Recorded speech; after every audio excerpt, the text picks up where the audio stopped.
Real quick, before we get into the show, I wanted to share a new service called Getita that Ken and I have been using that has made us over $10,000 in Amazon reimbursements. The service requires no monthly subscription, and Getita collects a small percentage of the money they recover for you. It takes less than 5 minutes to set up and works on all Amazon marketplaces. Go to Getita.com, Getida, and enter promo code FTM400. That's FTM for Firing the Man 400 to get your first $400 in reimbursements commission free. How much money does Amazon owe you? Yeah, well, one of the things that we teach a lot in outsource school is setting expectations. And that's, to me, that's where most people go wrong. Like we just hired a bookkeeper for EcomBalance, and we set all the expectations from schedule to pay to future bonuses to future raises to the fact that they have to be exclusive for us and they have to drop to other clients. Like, we don't leave any stone unturned. We want to be 100% on the same page, because the last thing we want to do is invest time, energy, and money into someone and then realize they can't work the schedule they need, or there's something that we didn't account for. And we have a really solid checklist at Outsource School that we encourage people to put their VAs through. It's this extra like 20 minutes of time that's just going to save you hours and hours and thousands of dollars of time and hassle in the future. And there's obviously other parts of hiring as well, but that expectations is where most people who are hiring for the first time go wrong. You want to be getting the numbers at the end of every month. You want to know, hey, did I lose 10 grand last month? Did I make 10 grand this month? If I have 5 different SKUs, is this one profitable or is this one losing money? You can't make business decisions just by looking at what's in your bank account and cash coming in. You have to actually see income statements, balance sheets, cash flows. And if you're not doing that every single month, or you're spending 5 to 10 hours a month putting it all together, those are things that are going to hold you back as an entrepreneur. That's my opinion. Welcome everyone to the Firing the Man podcast, a show for anyone who wants to be their own boss. If you sit in a cubicle every day and know you are capable of more, then join us. This show will help you build a business and grow your passive income streams in just a few short hours per day. And now your hosts, serial entrepreneurs David Schomer and Ken Wilson. Welcome, everyone, to the Firing the Man podcast. On today's show, we are joined by Nathan Hirsch. Nathan is an expert in remote hiring and e-commerce. He started his first e-commerce business out of his college dorm room and has sold over $30 million online. He built and exited FreeUp.com, a marketplace that connects businesses with pre-vetted virtual assistants, freelancers, and agencies in e-commerce. Nathan's most recent project is EcomBalance, where his team focuses on e-commerce businesses selling on Amazon, Shopify, eBay, Etsy, and other marketplaces master their bookkeeping. Welcome to the show. Yeah, thanks so much for having me. Excited to be here. I think we timed this perfectly because we're supposed to get a windstorm in about an hour. So I think we'll be able to sneak this in. Well, very good. Very good. So Nathan, first things first, tell us a little bit about yourself and your path as an entrepreneur. Yeah, so I've always wanted to be an entrepreneur since I was young. It all started when my parents made me get real jobs when I was 15 and on, and I was working for someone else. I worked at a retail store, like a rent-a-center called Aaron's. I worked for a meat packing plant back when I was a vegetarian, which was kind of interesting. I worked for Firestone, I did an internship there. So I had all these jobs and I was working every summer, every winter, and I really just wanted to work for myself. So when I got to college, I started hustling. The short version is I started buying and selling people's textbooks to try to compete with my school bookstore. Got a cease and desist letter from my college telling me to knock it off or I would get kicked out of school. And that made me pivot towards Amazon. I had sold some textbooks on Amazon a little bit, so I was familiar with it. This was 2008, 2009. So the wild, wild west of Amazon before courses and gurus and PPC and all that stuff. So I got in really, really early. I had a good amount of success. I didn't build a long-term brand, but I sold over $20 million from when I was 20 to 27-ish. And what it really allowed me to do is start FreeUp, a marketplace to help other e-commerce sellers hire. I'd hired virtual assistants and gotten pretty good at it, built virtual teams and built this platform connecting Amazon listers, Amazon PPC experts, Amazon virtual assistants, whatever, to these e-commerce sellers. And now there's all these e-commerce agencies out there and service providers. I like to think we were in that top group starting off servicing Amazon sellers. And we got that to 8 figures in 4 years. We were acquired right before the pandemic. I know I'm going a little fast. We can kind of dive into whatever parts you guys want to dive into. But post sale, we built a company, Outsource School, which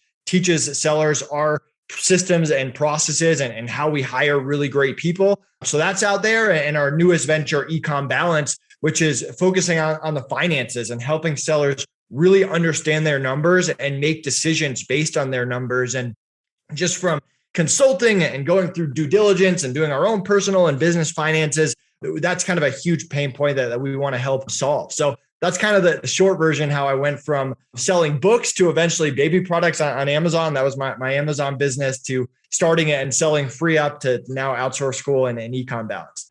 That's great. So Nathan, depth of experience. So before we dive into some of the other stuff, I'd like to circle back a little bit. So the name of the podcast is Firing Demand. And so you had mentioned, you had entrepreneurial tendencies early on. And so but you had jobs, meatpacking plant, all these jobs that you had. So when you went to, from selling, and I really liked the cease and desist at the college, so like hustling books. So that's pretty cool. Whenever you decided that, I'm just gonna not go and work for anyone else, and I'm just gonna go and do my thing on Amazon.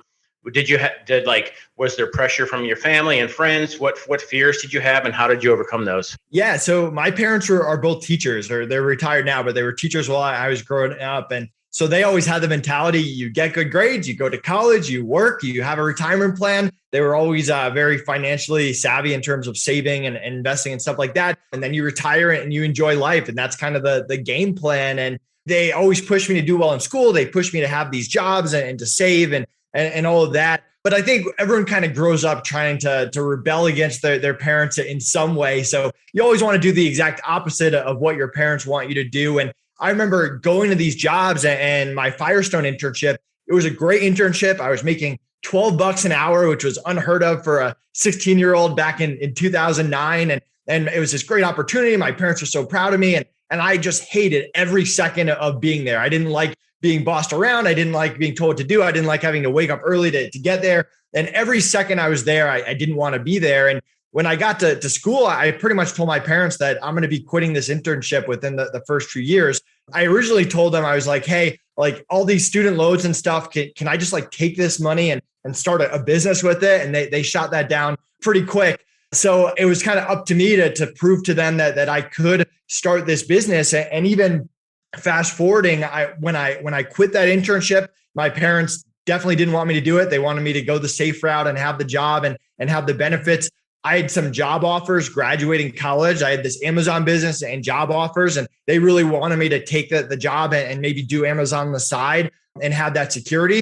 But once I made the decision, my parents have always been very supportive of anything I do. They made it very clear I'm not allowed to move it, or I wasn't allowed to move back in with them after college. So as long as I didn't end up homeless on the street and I could pay my own bills, they were good with it. But it definitely took them a little bit to come around to the idea of me not having a real job. Nice. Yeah, that's a great support system. It's huge to have, people close to you that's supportive. One other thing I'd like to get into is, so recently, 2021, I've moved to a plant-based diet. So when you said you were a vegetarian and you worked in a meat packing plant, how was that experience? Yeah, so I'm actually a vegetarian now. I was a vegetarian in high school, and then I stopped in college because it was just impossible to be a vegetarian in college. And then now I'm a vegetarian again. So it was this meat store that was right by my house. And I was lucky that I didn't actually have to like touch the meat or anything like that. I was more of like a cashier, like managing people. It was weird, but yeah, I mean, if I could do it over again, maybe I wouldn't work there. I'm curious why you do it. I do it more from like a health standpoint. I feel healthier. I just have more energy. I don't really miss meat. It was never kind of a big part of my diet, but it's kind of weird, like the jobs you take when you kind of need money. At the time, I wanted to buy my first car, and my parents always wanted to teach me lessons that I had to pay for everything myself, whether it's video games, a car, whatever it is. So I was out there working as much as possible and taking whatever job would take me as a 16-year-old with no experience. Yeah, absolutely. So yeah, jobs are, you just learn as you go and figure things out. But to answer your question, yeah, I just switched to a plant-based diet recently, and I love meat. I hunt. And so, when I hunt, I donate the meat, but I do it for health reasons as well. So I Yeah. A documentary one night changed everything for me. So yeah. So David, back on course, over to you. Yeah, all good, all good. So we talked about it a little bit at the beginning, but I want to dive into FreeUp. And for the listeners that are not familiar with that, I can tell you I hired my first VA on FreeUp and use it all the time. It's a huge part of our business, and it is not a small company. And so can you walk us through that, starting with the aha moment, right? From the inception of that company all the way through exiting? Yeah. So at the time I was selling on Amazon. I think we maxed out at $5 or $6 million a year, and Amazon was getting harder. They were changing algorithms on us. We were drop shipping from other manufacturers, and some of them were going to Amazon. So we kind of saw the writing on the wall. I think it scared us a little bit to be relying on Amazon. I think having our own brand, or the idea of owning our own brand, our own website, was very appealing, instead of waking up one morning and not knowing what Amazon's going to tell you, and they're just in complete control across the board. So we were brainstorming, what business do we start? How can we start our own brand? And we had all these Amazon VAs that we had trained, that we had found that we were using more during busy season and less when it wasn't the holidays. And up until that point, and this is the newbie entrepreneur in me, I hadn't really networked with other people in the Amazon industry. I'd sold $1 million on Amazon, but I was the only Amazon seller that I knew. And I think that came from a mindset of scarcity, where people were going to steal my ideas or hurt my business or whatever. And so I started just networking and talking to other e-commerce sellers, and hiring came up as a big pain point for them. And FreeUp really started off with, hey, I've got graphic designers, I've got listers, I've got customer service people. You tell me what you need, shoot me a Skype message, shoot me an email, hop on a phone call with me. I'll provide them, and I'll just bill you for their hours, and I'll mark it up a little bit. And that's really how it got off the ground. And we didn't have any software. There was nothing holding it together. We had a Google sheet that we would keep track of everyone's hours and what VAs we were attaching to different people. And what I think the aha moment was, we had done really no marketing up until that point. We had maybe 10, 20 clients that we were providing VAs, and all of a sudden phone calls started coming in. And I remember that this one call is this person that had been in a conference in China and had heard about FreeUp, and I had never been to China. She had just been talking to one of my customers, and we ended up creating an affiliate program based on that, where any freelancer you referred, you would get 50 cents for every hour that we billed to them forever. The new owners have tweaked that a little bit, but that's really what exploded it, because then these initial 20 customers said, hey, I can save money on my billing if I just refer other people and I'm happy with the service. And then all of a sudden going on podcasts and finding partners, and all these people wanted to work with us, not only because we had the affiliate program, because we started to get a good reputation. And then from there, it was, hey, we need a software. I can't be running this company on Google Docs and matching it up. And so we took one of these developers that we really liked from our Amazon business that had built some repricing software, and he built what we called Time Clock, which was very basic at the time. Freelancers could log in and log out and record their time, and everything else was still manual. And we just started making more and more upgrades, and I started to go out on the podcast scene, and that's really how we took off. Very nice. Very nice. I love that story, and boy, what a wonderful company that you created. And one follow-up to that, I have noticed a trend where somebody will start as an Amazon seller, and they will be very successful in that. And then they will transition into a service-based business that services Amazon sellers. And that's a path that you've taken. And so why is that? Why do you think that happens? So the way that I've heard it, and I'm not sure I 100% agree with this, but a good way to kind of think about it, I guess, is there more money in digging for the gold, or is there more money in selling the shovels to the people that are digging for the gold? And it's a good question. I mean, there's a lot of people on Amazon that are crushing it. There's a lot of service providers that have kind of found their niche there. Like I said, I think I was one of the first 1,000 Amazon sellers. And I think I was one of the first 1,000 like real Amazon service providers. And it's kind of exploded since then. And maybe I'm completely wrong about that. But whenever there's an industry of people that are making good money, like on Amazon, there's a variety of services that those people need. And if you can find a niche in there, you can build a really good business. And the other side of that is just that whole building the brand thing. There's a lot more power in building a brand of whatever service you're offering than there is a building a brand on Amazon. Although I will add to that, from the time we started FreeUp to now, the whole building a brand in e-commerce is a lot more prevalent. When we started on FreeUp, it was a lot more people selling on Amazon, and now it's a Shopify and building a brand and building an email list. And we've come a long way since then. But there's definitely something to be said about having more control over your business than just hoping Amazon doesn't change the algorithm on you one day. Yeah. I like that analogy, the shovels and the gold. I also think that as entrepreneurs, like, we don't have any shortage of ideas, and we see opportunities different than I think other people. But yeah, that is a huge trend. Interesting. So as we kind of wrap up the FreeUp, part of your journey, do you have any outsourcing or hiring tips for, someone that's just starting out, or, they're getting overwhelmed? What should they do?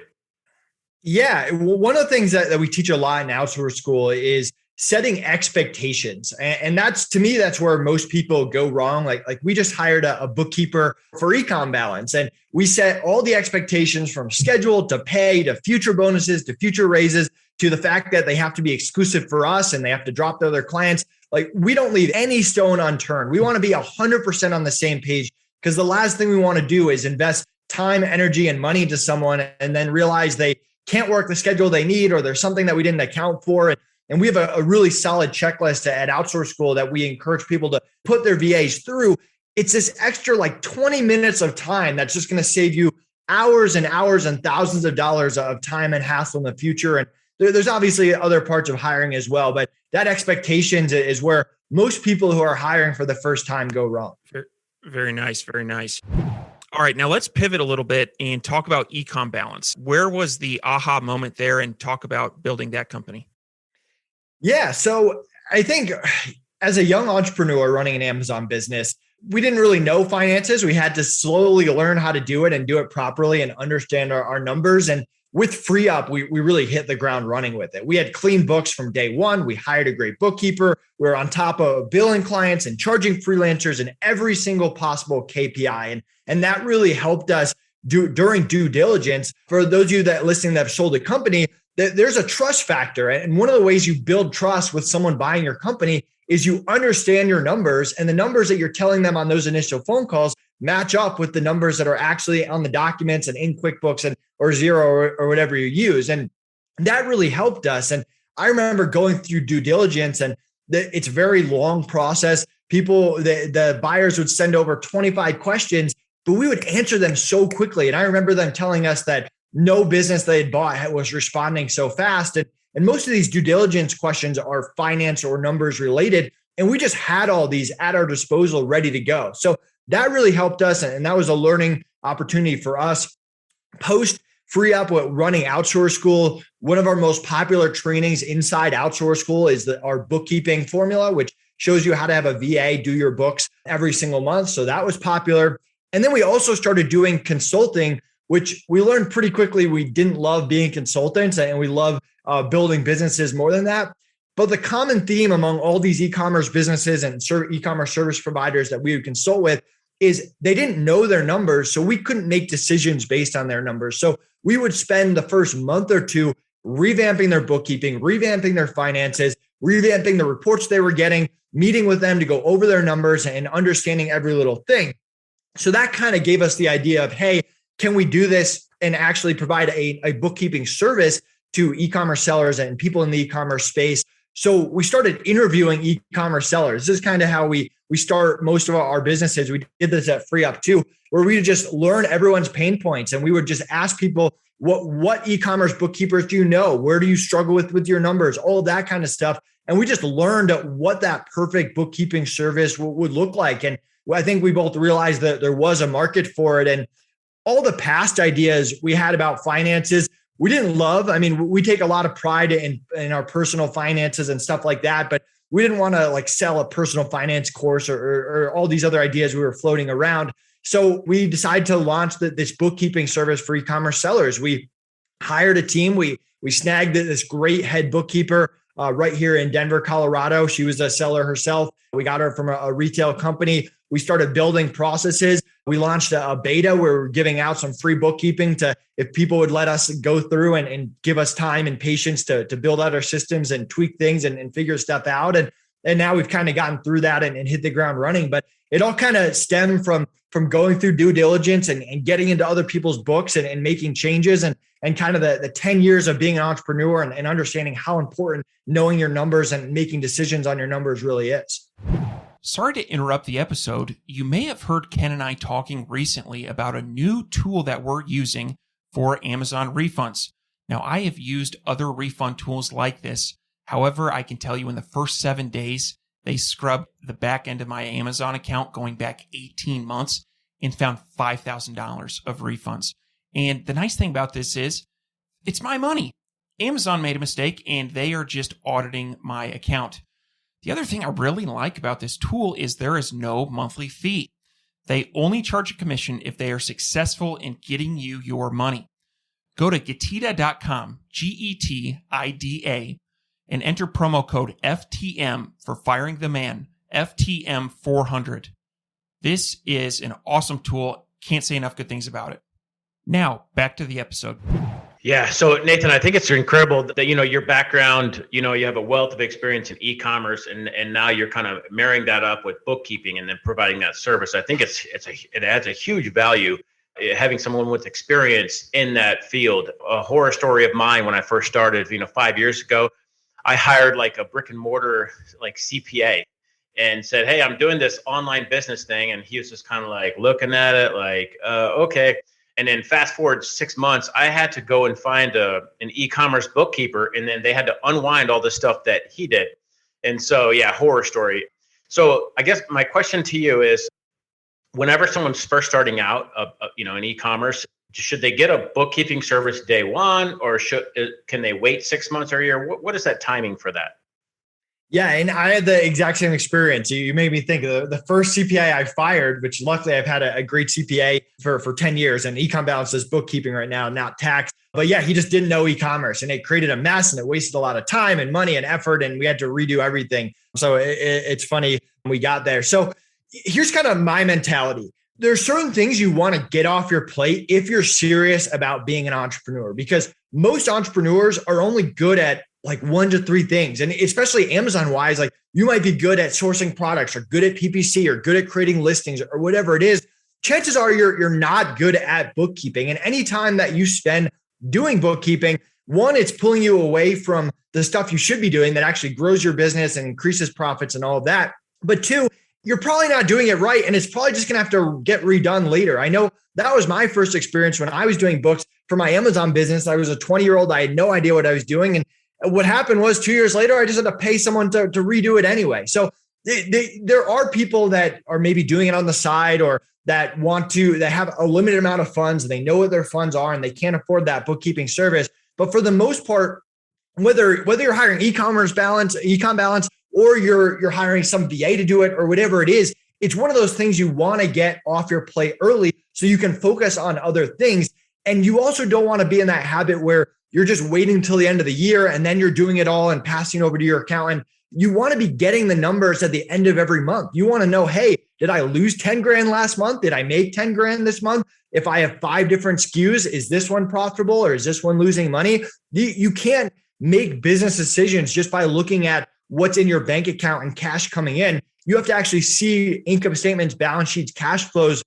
And if you're not doing that every single month, or you're spending 5 to 10 hours a month putting it all together, those are things that are going to hold you back as an entrepreneur. That's my opinion. Yeah, definitely agree. So David is actually a CPA. And so it was one of the things where you said, like, you can either spend your time on one thing or the other. And so, yeah, having, especially a CPA that's an entrepreneur. And so like, you don't want to be doing this. You have to be doing 2 or 3 other things. So it's interesting. David, go ahead. Did you have a question?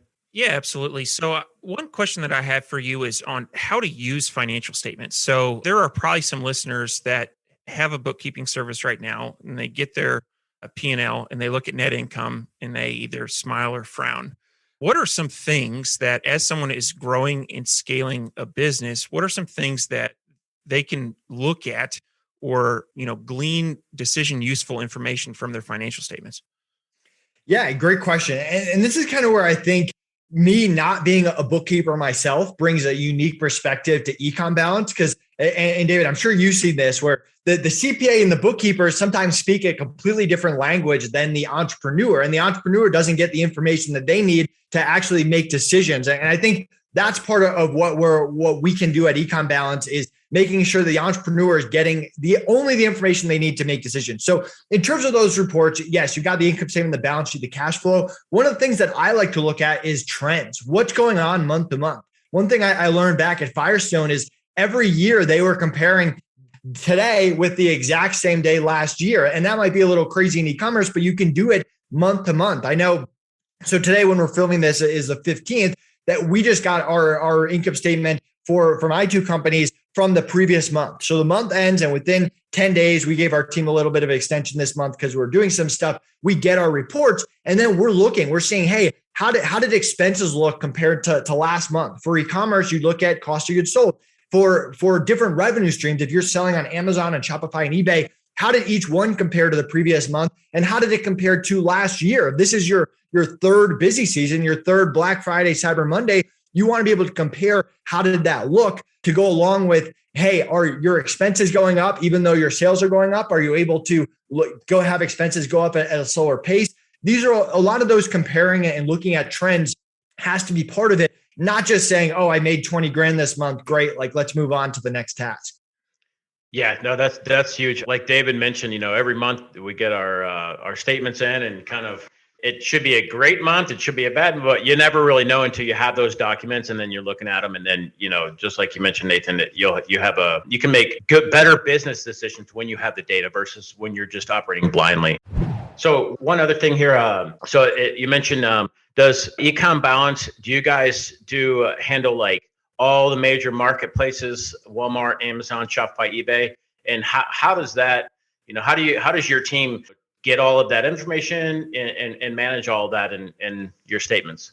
Yeah, so we do handle all of those. We also work with like agencies and people that are selling e-commerce but are in the space. We've got a few non-e-commerce clients as well. So there's tools out there that you really have to use. A2X is a popular one. We like one called Cinder that connects to all platforms. They connect to like WooCommerce and a few that A2X doesn't. Honestly, eventually EcomBalance is going to be building our own tools that'll just be included. If you're a client of EcomBalance, it'll be in there. We have some work to do on our end there. But I mean, what you're alluding to and what a lot of people go wrong is they'll just take the deposit that's in their bank account and consider that their sales, when really that's net sales after a lot of different Amazon fees and stuff that's going on there. So you need to actually use a tool to pull in those transactions, or there's a manual way to go through Amazon reports, which I don't necessarily recommend.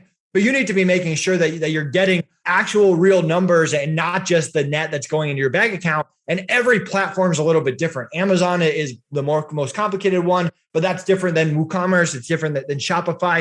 And the first thing we do when we onboard a new client is obviously know what marketplaces they're on and seeing, hey, do we need Cinder for these different platforms? If someone's doing like a very low volume in some platform, you might not need it, but you really need that in this day and age. And it also helps with automation and helps our team move faster and get more accurate numbers. Very nice. Well, anything else we want to dig into on EcomBalance? Yeah. And so you guys kind of mentioned something to me. When you really understand your numbers, it's when you work a month in your business and you have a really good sense of what that income statement's actually going to look like. And I'm sure you guys have been there. Like you guys just completed a month. It's not like you get an income statement and it's just blowing your mind. Like, how do these numbers exist? Like, where do these numbers come from? Like, you have some kind of relevant idea of what's going to happen just based on doing it month in and month out and knowing your numbers and looking at past reports and being through a past busy season and all of those things.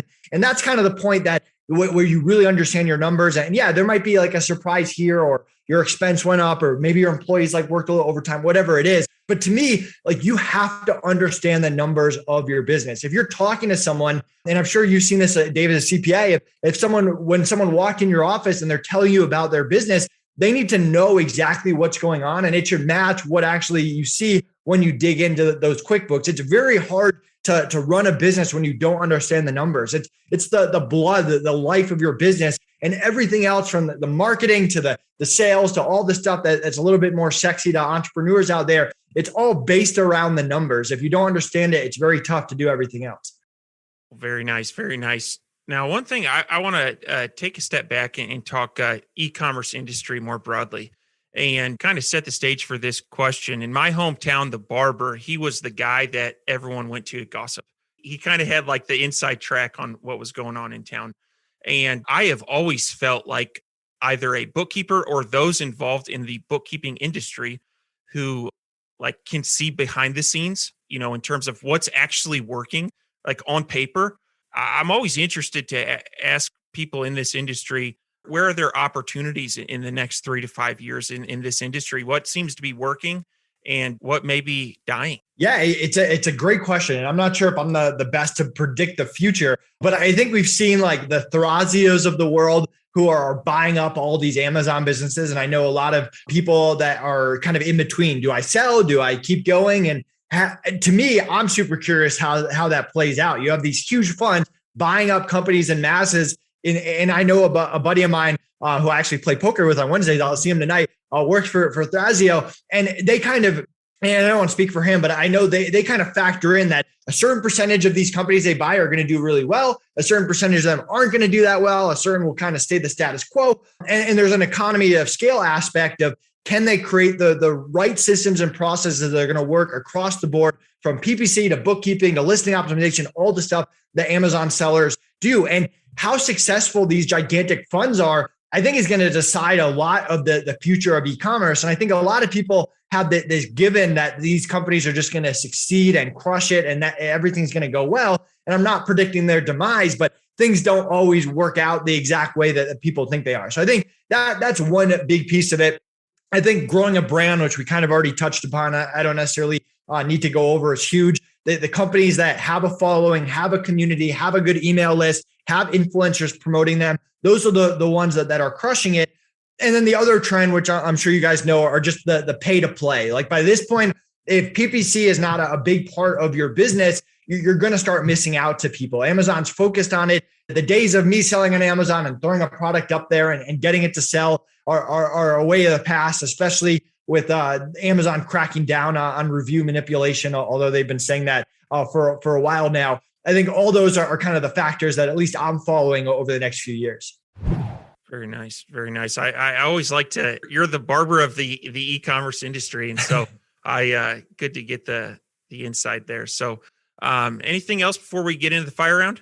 So one other quick question. So Nathan, like David mentioned, you've got a lot of insight with, I like to call it peeking behind the curtains. And, my bookkeeper and I have some interesting conversations before. And so this is another question there, not asking you to predict the future, but more of like trends and kind of what you and your team are seeing. Like we've had a lot of stuff in the last, I would say 12 to 18 months that is an anomaly of sorts, right? And so with shipping skyrocketing, with more competition, with everything going on, have you seen any trends like behind the curtains on the books with any of this, and what's going on there?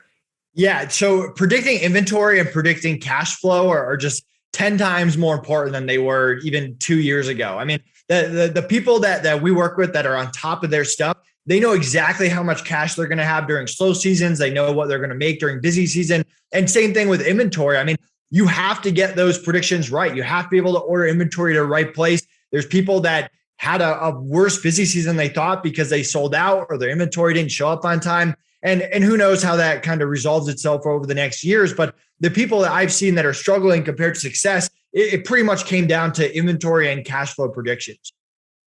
So you mentioned cash flow, and that's something that I think a lot of entrepreneurs, especially if they're doing a good job in scaling quickly, are going to run into some issues. And so to any of our listeners that may be running into this, are there any tools or resources out there that help map out cash flow, especially for an Amazon business? Because the payout structure is weird, and you got PPC, and any resources or suggestions there? Yeah, I mean, there's a bunch of tools. Like Chelsea Cohen has an inventory tool, and she's great in the e-commerce space. I'm not remembering the name of the tool. So stocked. Sorry, Chelsea. We're so stocked. So thank you. Yeah, we're working on creating add-on services for both as part of EcomBalance. It's definitely a work in progress on our side, and we're lucky enough that these are clients that I knew from FreeUp that were e-commerce sellers that kind of have their own really good processes that we're able to go in and make improvements on and hopefully help other sellers with similar stuff. So Yeah. And I mean, cash flow is an imperfect science. As you guys know, inventory management can be an imperfect science as well. And what works now might not work in 6 months, depending on how everything goes. So it's definitely something we're focused on and we know is important. And there's different tools out there depending on what you need. Cool. So Nathan, before we get into the fire round, so for all the listeners that are out there, who would be a good fit for EcomBalance and who should be calling you and your team? Yeah, I mean, if you're in the e-commerce space and you want to have a better grasp on your numbers and you want on-time automatic books every single month, like clockwork, that are clean and accurate, we'd love to chat. You can go to EcomBalance and book a call right on the site. Yeah, I mean, we're looking for people in the e-commerce space that are willing to give a newer company a chance. I mean, obviously, we haven't been doing bookkeeping for 10 years or anything like that yet, but we do have a track record of hiring great people and building good processes. And if you want to be a part of that and get first dibs on a lot of really cool stuff we're creating and have us take care of you as one of our initial clients that we take a lot of pride in, similar to how we took care of the initial FreeUp clients back in the day, we'd love to chat with you. Awesome. Very cool. So if you're listening to this and you need a new bookkeeper or you need a bookkeeper, give Nathan his team a call. All right. So we're ready for the fire round, Nathan? Let's do it. All right. What is your favorite book? Yeah. So I was thinking about this before you sent me the questions. I have a lot of favorite books. One of my favorite that I go back to is Tools of Titans by Tim Ferriss. It's the book that most people know him for is the 4-Hour Work Week, but Tools of Titans is essentially his podcast. He took all the best episodes and each episode is a chapter. So he'll talk to different people in the health and wellness space, the business space, the finance space, and just a lot of really good tidbits. I'm a big fan of reading about people that are successful and trying to see what I can take from that. Like recently I read Will Smith's book, which is pretty much his rise to stardom for nothing. And I learned a ton, even though I'm not an actor and I don't plan on going into acting. There's certain things that you can take away from books like that. And I always want to learn from the best. So Tools of Titans just had a lot of great stories from a lot of great people in one place. Awesome. Great book. Great book. What are your hobbies? Yeah, so I'm a big sports guy. I play softball and flag football. I work out daily. I know we were talking about like being a vegetarian. I've got a gym in my basement. I just moved to Colorado, so I do hiking and a lot of outdoor stuff. I hang out with my friends and dogs and all stuff there. Yeah, that's kind of it. One cool thing that's probably going to take up a lot of my time going forward is we just got approved to be foster parents. So I feel like my wife and I have been fortunate to grow up in a very supporting family, even though neither of us grew up like rich or wealthy or anything like that. We have had a supporting family, which is a big thing a lot of people take for granted. So hopefully we can get some kids and let them stay at our place and take care of them and provide them a good supporting atmosphere and stuff that they didn't have before and help some people out. And that's something that we're going to be really focused on going forward. Yeah, that's incredible. Congrats, by the way, too. So that's really cool. What is one thing that you do not miss about working for the man? Oh man, so many things. So I used to have a boss that would just stress me out all the time. Like every single second I would mess up, I would get called into his office. I would get yelled at if I was in front of a customer. So, I mean, that the part of just being talking down to or having someone who just feels like they have this weird power over me, that I could do without. All right. Last one. What do you think sets apart successful e-commerce entrepreneurs from those who give up, fail, or never start? So for me, I'm a big proponent of consistency. I mean, I think that's the biggest thing that's had the most impact.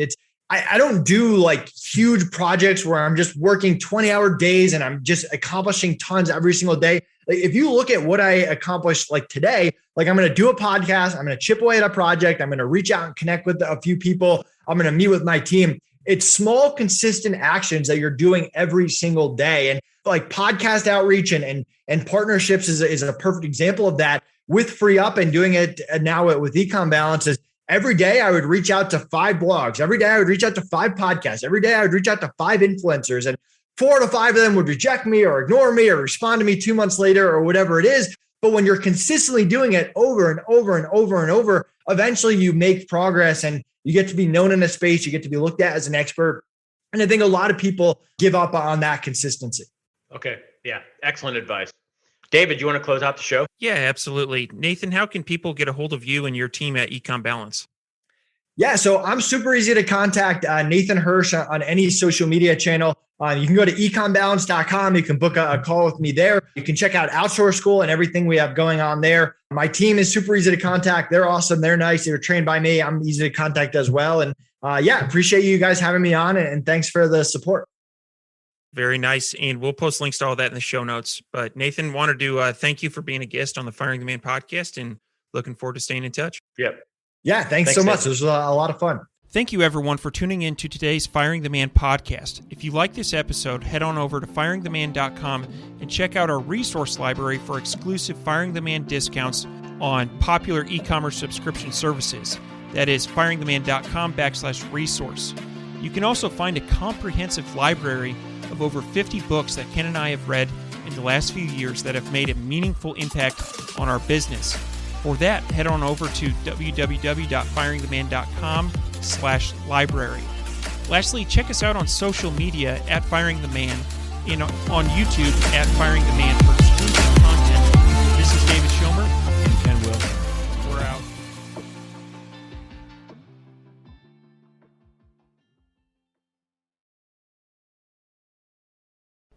Before you go, we wanted to share a new service that Ken and I have been using called Getita that has made us over $10,000 in Amazon reimbursements. The service requires no monthly subscription, and Getita collects a small percentage of the money they recover for you. It takes less than 5 minutes to set up and works on all Amazon marketplaces. Go to Getita.com, Getida.com, and enter promo code FTM400. That's FTM for Firing the Man 400 to get your first $400 in reimbursements commission free. How much money does Amazon owe you?